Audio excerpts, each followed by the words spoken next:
Television and radio presenter Siyabonga Ngwekazi, better known as Scoop, is returning to live presenting at the upcoming Metro FM Music Awards.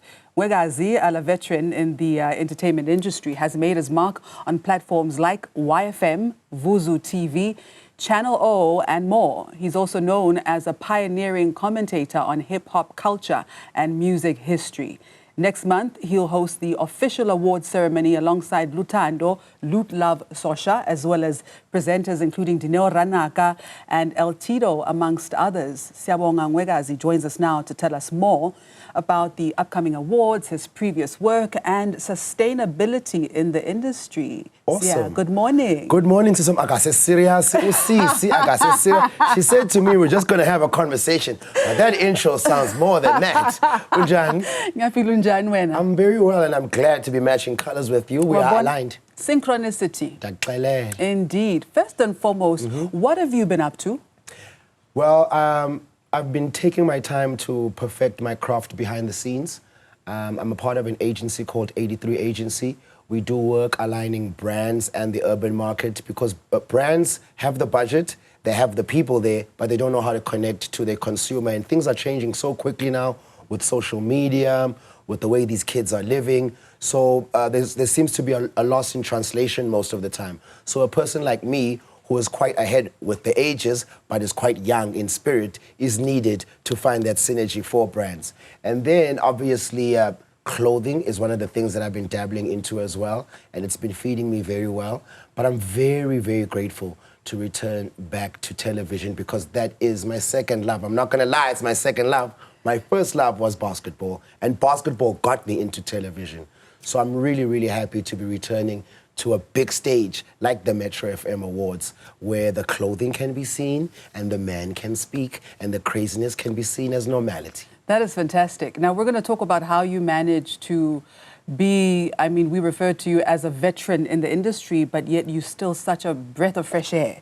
It's like you just arrived yesterday, you understand, but you've been in the game. 22 years? 22 years. Now, you say basketball got you into television. How did that come about? I was a basketball referee because I was too tiny to play growing up in PE, and then after becoming a referee, I got some stature and some brawn, and then I became a player. I played all the way up to South African national team, under 23s, and while I was doing that, I got the opportunity to become a commentator, you know, because basketball was starting out and they needed people. A certain company had invested in athletics and basketball. So to promote their investment, they had a show on television. So they needed people who would speak the game and really communicate the game to its new audience. At that time, it was 2004, 2003. So it was fairly a new thing. And then I've got that opportunity to commentate. That lasted for about 2 years. And then the company, I was living in Durban, the company was in Cape Town. Then they asked me, would I move to Cape Town to present the show? I played the game, I looked the part, I talked the part. Did you know that this is what you wanted to do? I didn't know until it was offered to me. At the time, I was studying accounting, and I just really wanted to be an accountant because... What? I really wanted... I was just like, let me be good with money. Yeah. Because growing up in the 80s, it was something that was always short. There was always more month at the end of the money. So are you good with money? Right now? I think so. I think I'm fairly good with money right now. I don't have a lot of it, so the way I make it stretch lets me know how good I am with it. Exactly. Yeah. And the reason I ask is because you know in our industry that, you know, creatives are quite notorious, if I can say in inverted commas, for not having financial literacy, basic financial literacy. Hence, we always hear the narrative of, you know, entertainers dying poor and et cetera, et cetera. So in what way did you finish your accountancy? I didn't. I only studied 4 years, and that's when the job came. Right. Right?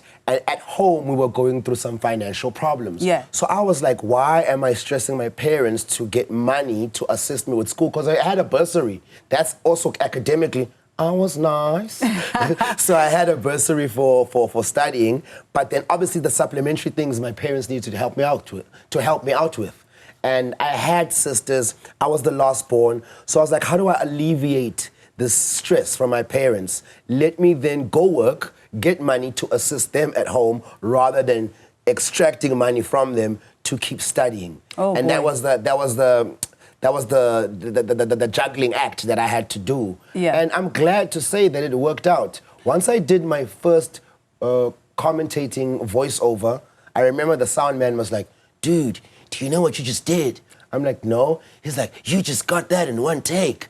And I acted like I knew what a one take was. Then it happened on TV too when I did my first link. I mean, I remember hearing these names for the first time.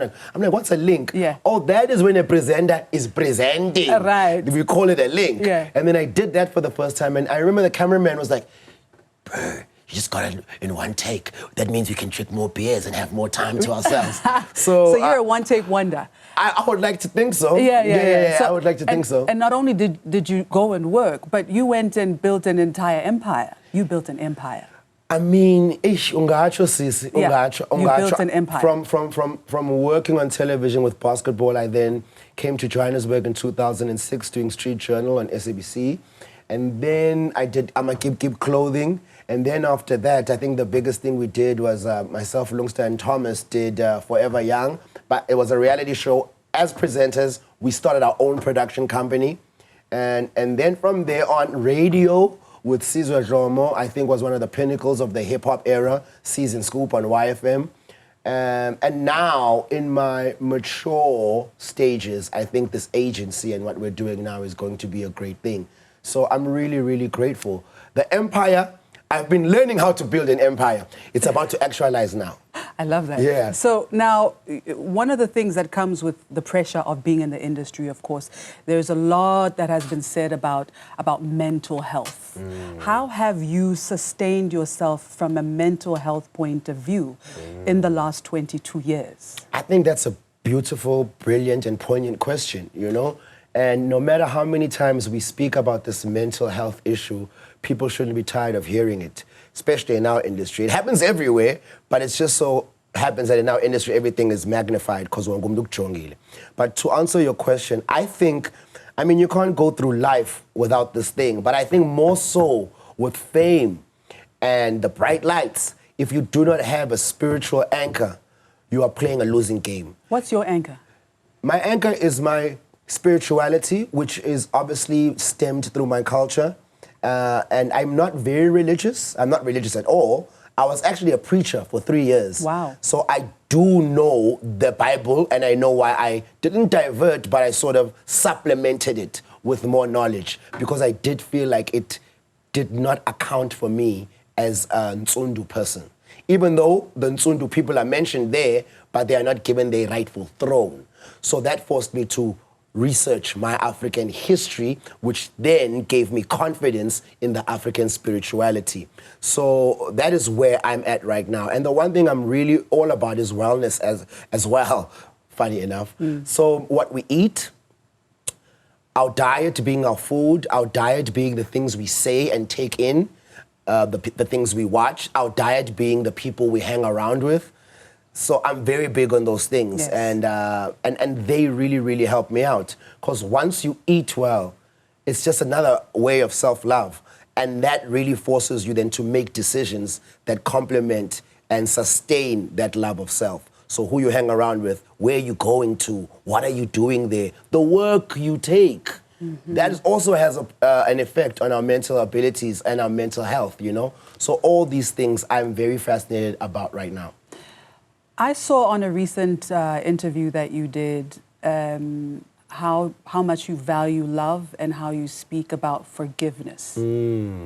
What does that mean for you? It means everything. Yeah. I've always been a person, I think I was gifted at a very young age. I knew I was gifted at a very young age, mentally, emotionally. So I had intellectual intelligence, I had emotional intelligence. Shout outs to my sisters. They're the ones for that. I got 3 sisters. I'm the youngest and the only boy, you know? So I attribute that to them a lot. They really, really helped me just grow up and be able to see myself in that light. What else? I can't think about it now. Okay, and then why forgiveness in particular? Forgiveness is because in the entertainment industry, you're going to make mistakes. In life, you're going to make mistakes, but more so in the entertainment industry. And your mistakes are going to be magnified. everybody can have a say in it. Everybody goes through these things. Most people do go through worse, but they can go through it in private. Privately. Yeah, but yeah. It's all out there for people to see and comment on.